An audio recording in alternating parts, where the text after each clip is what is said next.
আসসালামু আলাইকুম। নতুন ভোটার তালিকার নাম অন্তর্ভুক্ত করতে চান, অর্থাৎ আপনি নতুন ভোটার হইতে চান। আর নতুন ভোটার হওয়ার জন্য আপনার কি কি কাগজপত্র প্রয়োজন, কিভাবে আপনি ভোটার হইতে পারবেন, সম্পূর্ণ প্রক্রিয়া এই ভিডিওর মাধ্যমে আপনাদেরকে আমি জানানোর চেষ্টা করি। চলেন, আমার এই দোকানে প্রতিদিন আপনার 2-3টি আবেদন করে ওই নতুন ভোটার তালিকায় নাম অন্তর্ভুক্ত করার জন্য আমি অনলাইনে আবেদন করে দিই। আর ওই আবেদন করতে গেলে কি কি কাগজপত্র প্রয়োজন, কিভাবে আবেদন করবেন, আপনি কিভাবে ভোটার হবেন, সম্পূর্ণ প্রক্রিয়া এখন এই ভিডিওর মাধ্যমে আপনাদেরকে আমি জানানোর চেষ্টা করব।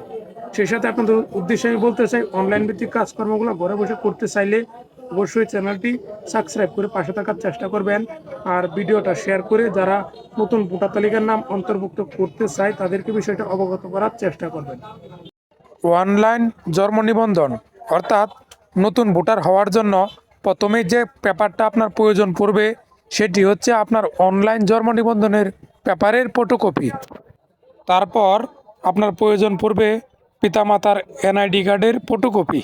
এখন আপনার যে পেপারটি প্রয়োজন পড়বে সেটি হচ্ছে আপনি যে শিক্ষাগত যোগ্যতার উল্লেখ করবেন ওই শিক্ষাগত যোগ্যতার সনদের ফটোকপি।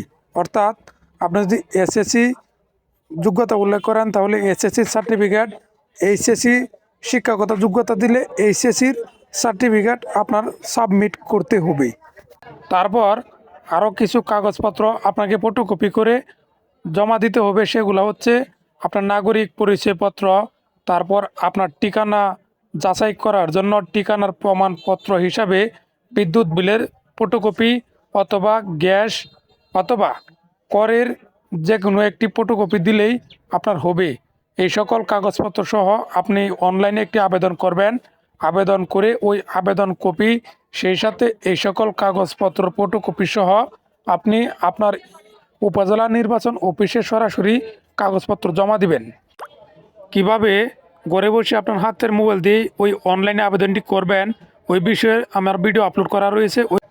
ওই ভিডিওর লিঙ্কটি দিয়ে দিলাম, প্রয়োজন পড়লে আপনি ওই ভিডিওটা দেখে আপনার হাতের মোবাইলটি দিয়েই আবেদনটি করে নেবেন।